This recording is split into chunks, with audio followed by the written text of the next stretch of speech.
अच्छा, इसमें जो दूसरी बात है कि वो रेड लाइन खींच दी है। उन्होंने कहा है कि जी ये तो इसमें तो टर्की और ये मुल्क तो हमें काबिल कबूल नहीं है। जिन मुल्कों के साथ हमारे ताल्लुकात अच्छे रहे हैं या जो बहुत अग्रेसिव नहीं रहे, और तो बाकी तो ये कि अब ये प्रेसिडेंट अर्दोगन दौरा करने आ रहे हैं गज़ा का और यहाँ का, तो ये तो कैसे फिर बात तो नहीं चलेगी आगे। लेकिन ये है कि अगर ये ज़ेलेंस्की के साथ कर दिया उन्होंने, तो नेतन्याहू तो कोई है ही। उन्होंने कहा ना कि मेरे वंडरफुल फ्रेंड्स, आप पढ़ें, मेरे दोस्त, मेरे कितना खूबसूरत मशरिक़ वस्ता और उसके बाहर के ममालिक भी हैं, सारे कितने खूबसूरत, तो ज़रूरत नहीं पड़ेगी। वो ऐसे ही वो है वो मामला। अब नेतन्याहू फंस गया बीच में, और वहाँ उनके लोग कह रहे हैं कि हम कोई वसाल स्टेट हैं, हम कोई खुद फैसला कर ही नहीं सकते। अच्छा, वो पता है क्यों कह रहे हैं? उनका जो हेडक्वार्टर है उनके, अच्छा कुछ अर्सा पहले तो बड़ा खुश होते थे इस बात पे, वो जो फ़लस्तीनियों का कत्लेआम होता था, जेनोसाइड, उसमें बड़ा खुश होते थे कि अमेरिका के वो आ रहे हैं वहाँ पे और उनके हेडक्वार्टर में दौरा करके उनके सारी, अब वो कहते हैं कि ये हमारे ये आके वहाँ पर गार्ड ऑफ ऑनर लेके हुए चले जाएँ, ये हमारे वो ऑपरेशन रूम में क्यों बैठ जाते हैं आके, और ऑपरेशन रूम के अंदर भी असला भी इन्हीं का, चीज़ें भी इन्हीं की, वो कहते हैं ऐसे करो, ये आयरन डोम यूं नहीं होगा, ऐसे करो। तो ये हम कौन है फिर? मतलब इसराइल कौन है? अगर तो वो साल स्टेट हमें बना दिए, और ये अमेरिकन फौज फिर हमारी तरफ बैठ गई आके, और सारे उनके दोस्त उधर बैठ गए जाके, ठीक है, जिनको प्रेसिडेंट ट्रंप ही कह रहे हैं कि ये भी मेरा दोस्त है, ये भी मेरा दोस्त है, ये भी मेरा दोस्त है, सारे दोस्त हैं, और ये सारे उधर बैठ गए। यूनाइटेड नेशंस भी आ गई है, और अभी यूरोप के लोग तो बड़े, आपको पता है Macron, president Macron, care stammer, आपके जो यूरोप तो बहुत ज़्यादा जो है ये ह्यूमन राइट्स और पैलेस्टीनियन कॉज के ऊपर तो बड़ा उनकी बड़ी तारीख है। तो वो जो है ना वो मेरा ख्याल है कि ये बहुत कुछ अगले चंद दिनों में। अच्छा, अब इसी पूरे अरसे में ये आप देखें कि एक तो ये है कि यूरोशियन पोस्ट ने आज अपना एक एडिटोरियल लिखा है। उन्होंने कहा भाई खुल के 16th, उन्होंने कहा तय करो, Israel needs to take tough Gaza decisions which may test bonds of US relationship। पता चलेगा हम कहाँ खड़े हैं अमेरिका से ताल्लुकात में, टफ डिसीजंस करो। अब टफ डिसीजन क्या करो? फेज़ 2 शुरू हो चुका है। फेज़ 2 जो है उसमें फेज़ 1 हो गया, कैदी और यरगमाली रिहा हो गए, रास्ता खुल गया। रास्ते अभी खोल लेंगे रात को, ये जो बाकियात वगैरह ये JD1। फेज़ 2 शुरू हो गया। बोर्ड कैसे बनेगा, टाइमलाइन क्या होगी, फ़ौजें कौन से मुल्कों की जाएंगी, इमदाद कैसे शुरू होगी, फ़लस्तीनी अपने इलाकों से बेदखल नहीं होंगे, ठीक है, उधर ही रहेंगे। कोई 20,000 इस वक्त हमास के लोग ट्रेंड मौजूद हैं।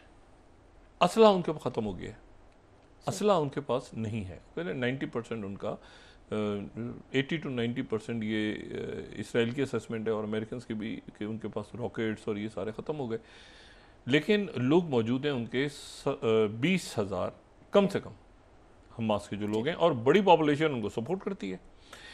अब सवाल ये सारा कि उस हमास के लोगों को क्या करना है? वो अंदर ही रहेंगे, तो अंदर वो अगर रहेंगे और अगर वो सिस्टम का हिस्सा नहीं बनेंगे, बाहर तो भेज नहीं रहे फ़लस्तीनी अथॉरिटी। अच्छा, इसी दौरान ये ध्यान में रखें कि उधर कत्लेआम शुरू किया उन्होंने वेस्ट बैंक में, पैलेस्टीनियन अथॉरिटी उधर, क्योंकि तवज्जो इधर है तो उधर वो, लेकिन उधर करके तो जो बची कुची साख है वो भी जाएगी इनकी, जो बचा कुचा रह गया ना थोड़ा सा जॉर्डन, अब जॉर्डन आगे आएगा। ये सारे वो मुल्क हैं जिन्होंने बड़े अपने पुराने हिसाब किताब, इस वक्त पीस सबसे बड़ा है कि प्रेसिडेंट ट्रंप का जो 20 नुकाती एजेंडा है वो आगे बढ़े, और ख़ास तौर पर उसका जो पॉइंट नंबर 19 है जिसके ऊपर मैं बार बार बात करता हूँ, असल है उसमें पॉइंट नंबर 19, और पॉइंट नंबर 19 जो है वही सारा इशू है जिसके ऊपर सारा, अगर उसको देखें ना दोबारा उसकी लैंग्वेज हम देखें, पॉइंट नंबर 19 के ऊपर सब माने हैं, और वो उस पर गोलमोल करके समझ बाद में आई। ये है असल, ठीक है,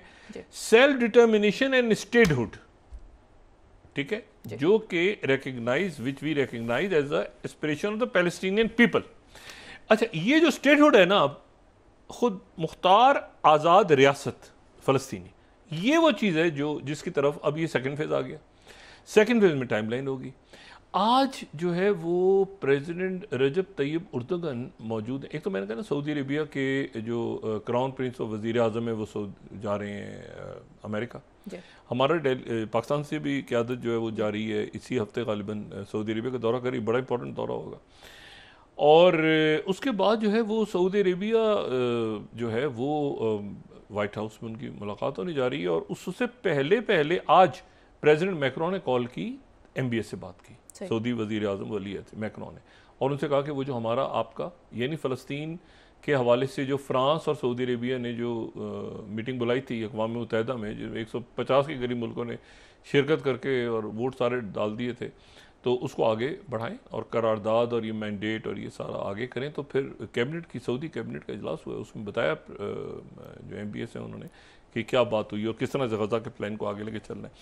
लेकिन जो रजब तय्यब उर्दोगन है वो आज कुवैत में है। सही। वो कुवैत में है, कुवैत में उनके बहुत सारे माहिदों पे दस्तखत वगैरह, लेकिन उनका कल का दौरा बड़ा इम्पोर्टेंट है।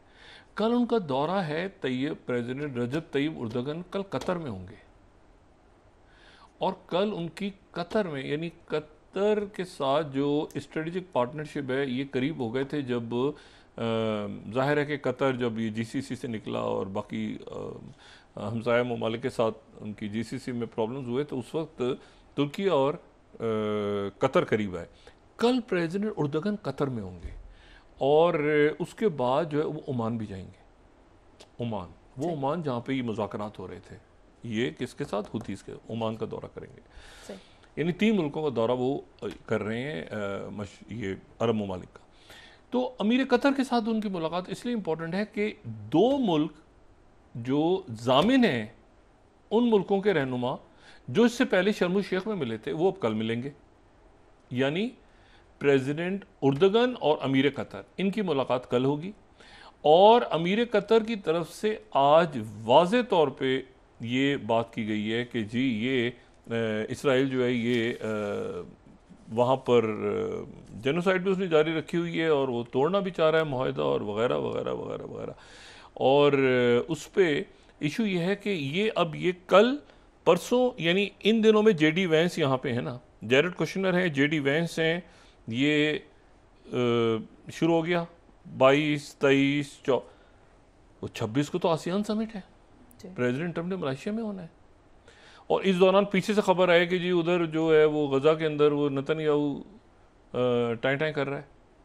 तो ये जो है उससे पहले उन्होंने ये स्टेबल करके कि अपनी जगह पे बैठ के ये फेज़ 2 शुरू करो, वरना सारे मुल्क तो मेरे साथ हैं, मशरिक़ वुस्ता, ना सिर्फ अरब ममालिक बल्कि इर्द गिर्द के ममालिक। और क्या खूबसूरत मुस्लिम वर्ल्ड है, क्या खूबसूरत मुस्लिम वर्ल्ड है, क्या ज़बरदस्त लोग हैं सारे। लेकिन ये कि अभी मत जाना अंदर गज़ा के। अच्छा, और अमेरिकन फ़ौज पहुंची हुई है जो कि इसराइल की बहुत बड़ी फ़ौज की तादाद जो है वो अमेरिकन को देख रही है अंदर, कि अमेरिकन आर्मी जो कहेगी हम उसकी बात सुनेंगे। नेतन्याहू डेड मैन वॉकिंग, कोई उसकी कोई हैसियत नहीं रही। तो अब यह है कि अब JD वैंस जो हैं वो किस तरह से बात आगे करते हैं, peace, ceasefire, humanitarian aid और टेररिस्ट ऑर्गेनाइजेशंस का ख़ात्मा, एक ज़बरदस्त किस्म का मशरिक़ वुस्ता जो कि मुकम्मल। लेकिन वो बात है ना ईस्ट यरूशलेम, तो फिर तो ये वो क्या बनेगा, थर्ड टेम्पल और ग्रेटर इसराइल वाला सारा। तो एक उधर पॉज लग गया है, 2 तोसी मंसूबों पे पॉज लगा दिए कुदरत ने। एक है ग्रेटर इसराइल और एक है अखंड भारत कि दोनों का कोई वजूद नहीं था, मगर दोनों के नक्शे दो जगहों पे लगे हुए थे और 2 शख्सियात का ख्वाब था। उन मुल्कों का तो नहीं था, उनके अवाम का नहीं था, लेकिन कुछ शख्सियात का ज़रूर था कि ये जो है ये इस तरह से नक्शे होंगे। तो बस वो कुदरत की तरफ से पौध लग गया।